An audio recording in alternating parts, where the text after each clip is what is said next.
5 scary stories that will make you sweat. Welcome all, it's that time again. Tonight, let's listen to 5 stories of the haunted houses and the paranormal. So sit back, relax, and don't be too scared to sleep. This is something that has been happening continuously, and I want to ask you if someone can figure out what's happening. So every time me, my wife, and stepchild move to somewhere new, strange things begin to happen. First, we were living in one old house. In the town we both grew up, the house was from her grandmother who passed away in that same house years ago. She told me that her brother saw an old man walking around the house. He thought maybe someone was looking for his dad or something. That was until he saw him vanish. Also, there was one time where they saw a little kid playing around the hallway, entering the rooms. My first thought is that she wanted to see if I was scared of ghosts, or maybe scare me with stories, I don't know. Until one day I saw by the edge of my sight a little kid peeking in the dorm room door. He looked all grayish and was dressed like in the 70s. I told my wife I saw the little kid, and a week later we got out of that house. It was unplanned. The night we got out, we were at dinner. We were eating and talking about something. I don't remember right now, but my stepchild was playing with my sister-in-law's dog, and I was watching them play behind my wife's back. Then I heard something. It was like a squeak. I stopped talking and asked my wife did she hear it too. Then I looked to my left and saw that old dirty Fisher-Price red car with a yellow top. My stepchild had one, but it was so old and a little rusty, and we thought the squeak came from it. Then I moved just an inch or two. Then the little car makes the exact same noise. We both looked at each other and then I asked her, did the car just move by itself or what? She just stared at me and told me she saw the little car moving a little, but nobody was close to the car. We start talking about other unrelated stuff, and then I went to bed with my stepchild. My wife was in the shower, and when she came out to our bedroom, she told me that she had this little old rag in the shower. It was all dry, and since nobody uses it, it was hanging there. Then all of a sudden the rag falls. I thought she was scared by the fact that an hour or two ago she saw the little toy car moving by itself. But I started to tell her maybe it was her that dropped the rag, and maybe the wind moved the car. I was trying to calm her down, but I know it couldn't be the wind moving the car, since there was not a source of wind inside the house. So we started to watch a comedy movie to forget what we just experienced, and my stepchild was watching videos on my wife's cell phone, and we turned off the lights. We were falling asleep when my stepchild, who was fully awake, started to hug my wife so hard, she told her that there was an oyster, and it was looking at us. You could tell she was scared and was pointing to the doorway. It was pitch black, and the doorway was behind my back. And by that time, I was trying to convince myself she was saying oyster or Easter or something else but monster, and I was petrified. She started to tell us the monster had little red eyes and was looking at us and was angry. I stood up and turned the light on to convince her there was nothing there, but my wife was just too scared to sleep the night there. We ended up at my parents' house and was going back for our clothes and stuff the next day. We lived with my parents for about 2 or 3 weeks, and then I had to move to another country for a business opportunity. We were living outside the city on a ranch, and everything was good. It was until a couple months later things started again. I wake up in the middle of the night to hear what seems to be a little kid laughing. Lights begin to turn themselves off, and we both experienced these phenomena, and they would happen during daylight but mostly at night. The last day I was there, I was closing the door and heard coins being dropped on the floor, and there was nobody else there. We lived there for about 3 to 4 months until we got a new house. It was new. Everything was brand new, and we've been here since then. Everything was okay until yesterday.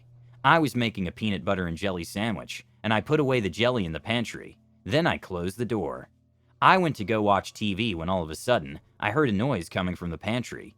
I went to the door, then opened it. I saw the jelly jar opened with the cat by its side, and I remember closing it. Then later that night, I was ready to go to bed, and I was making sure all the doors were closed when I heard another noise coming from the pantry. This time it was a soup bag. It seems it fell by itself. I checked out if there was mice or rats in the house, but there was none. Is there a possibility that something is following us? My sister-in-law said that my stepchild isn't baptized. She thinks that she may be being stalked by something. I remember what happened so vividly, even though it was about 13 years ago. I was about 7 at the time, living my daily life as any child would. Playing, dropping to the floor as a game, pranking my parents, putting water inside a half-empty toothpaste container. You know, kid stuff. There's this day in question. We were doing an activity in history class, cutting out what we call Láminas de la Independencia, here in Mexico, when all of a sudden I heard an airplane passing by. Pretty normal, especially in a city like Monterrey. The sound started as a fade-in, slowly superposing itself over everything else. Sometimes the sound can be pretty loud, except this time it wasn't. Nobody heard anything except for me. It was the opposite. I heard nothing but the screech of the turbine blasting itself inside my eardrums, like a drill from a construction waking you up in the morning, uninvited and inadvertent. I remember feeling numb, suddenly the world tilting itself sideways, like if it was flipping itself over. I covered my ears because it was almost literally deafening. The sound would not become muffled even in the slightest. It felt like it was coming from inside my head. Added to my confusion was the behavior of my classmates, completely neutral to the event. Not a sign of alteration in their attitude towards the current affair. It took around 5 seconds for the sound to slowly fade out. The classroom was pretty loud itself, given that 7-year-olds are not known for keeping quiet, but I couldn't hear a single soul during the whole thing, not even the person right beside me. Once the sound stopped, I couldn't believe what just happened, so I tried to confirm the occurrence with the people around me. First was my buddy. I could always trust, to be honest. Let's call him Oscar. He said he didn't hear a thing. I was flabbergasted by that statement, and I thought he was playing a prank. And so I went with a girl, same answer. I wasn't sure of what was happening anymore, given how promptly their replies were. Honestly, the thought of a prank left me right there. I decided to ask the teacher. She said she didn't hear anything either. Nobody heard the airplane. After school, I told my dad about what happened. He said that indeed it was very strange. He suggested the idea that I had entered another dimension for a brief period of time, since he was at the time studying a lot of metaphysics. I was always very imaginative, but the elaborations of my mind were always so intensely far away from what could be real that it was always obvious when I was making things up. This occasion wasn't one of those made-up fantasies. What kid would fantasize about something like this, especially when it causes a physically unpleasant disturbance in your life? And thus, in 5 seconds, the story began, and in a minute it was dismantled by the unawareness of those around me, if there was anything to be aware of at that moment. I felt like this was the right place to talk about very strange, inexplicable experiences. I don't think I went crazy at that moment, but instead that I went somewhere else, possibly outside of an airplane, albeit not physically. What do you think? So this happened a few days ago. I'm currently taking care of a dog and 3 cats for a family while they're on vacation. I don't mind. I've taken care of pets before. It's extra money. Anyway, the house is on a little back road with other smaller back roads next to it. The houses are pretty close to each other. The family's house has a small patch of woods behind it. I was at a concert with my friend, and I wanted to stop by the house before we went home. It was around 11:45 p.m. I went inside and let the dog out the back door. I went onto the porch and looked over the woods. There was a huge, perfectly square light in the woods. It actually looked like a window. It was like sunlight was being reflected perfectly in the woods. I could see perfectly in the woods even though it was close to midnight. I was more confused at first. I thought it may have been a reflection from the porch light on a window. I carry a taser that's also a flashlight. I shined my flashlight on it and looked closer. It started to make less sense. No window reflection is that big. I got kind of freaked out and got the dog back in the house. I made sure the cats and dog had water before I locked all the doors. I ran outside and told my friend who was waiting in the car. I wanted to go back and look and take a picture of it. She was too scared to go with me. I went back anyway. I went around the side of the house to look. It was gone. I had turned off the porch light. It started to make even less sense the more I thought about it. It wasn't there the previous night, and it's been 2 nights in a row now I haven't seen it. If I see it again, I will upload a picture. It still doesn't make sense to me. The youngest daughter of the family is terrified of their woods, and she won't really explain why. She just said she heard strange noises back there. Something about those woods does creep me out. My grandparents have woods, and I used to play back there all the time as a kid. The woods never really freak me out. This area of woods just gives me a weird vibe. I've always had a fascination with the paranormal. I've had many personal and shared experiences that I just can't explain. I like to consider myself a skeptic as well, using reason and logic to debunk such goings-on. One of the most terrifying events that occurred to me was in the summer of 2008. I was spending the night at my Aunt Dee's apartment. It was around 1 a.m., and I was alone in the living room. Now, the apartment was very small, having only one bedroom and one bathroom. They were both right next to each other in the rear of the apartment. I was sitting on the floor in the living room watching the TV with all the lights off.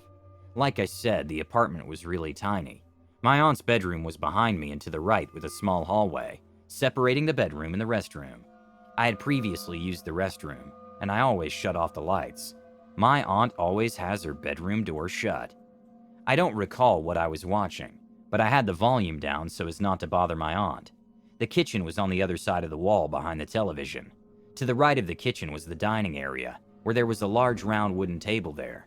Again, the apartment was quiet and it was late.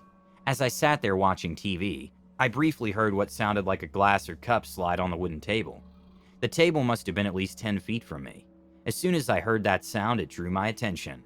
I gazed in that direction and lowered the volume on the TV some more.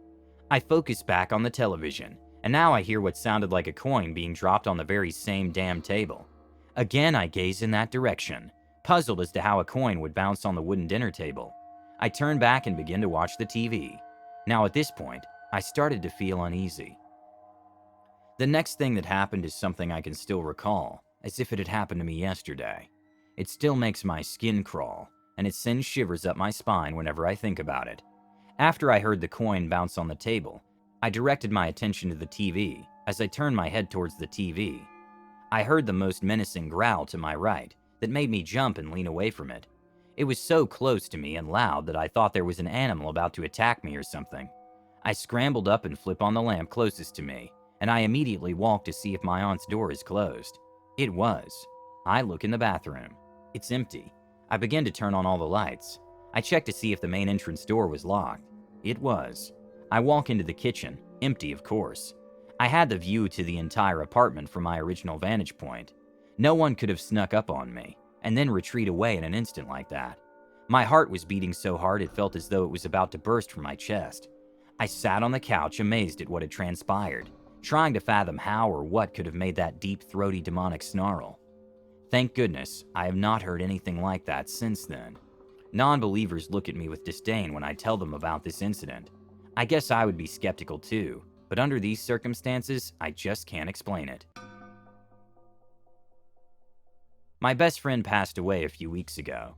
After a crisis, she wound up in the hospital in a coma. Before she was in a coma, I was the last person to talk to her. We were talking on the Facebook chat. We talked until she was placed in the car and drove away from her house, and the Wi-Fi cut out. She was in the hospital for 3 days. I thought she was going to be okay eventually, but she ended up passing away the 3rd full day she was there. The day she passed, I woke up that morning to a message from her on Facebook that said, "Why aren't you answering the phone?"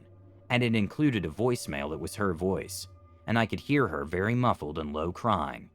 I thought she was awake. I called and got no answer.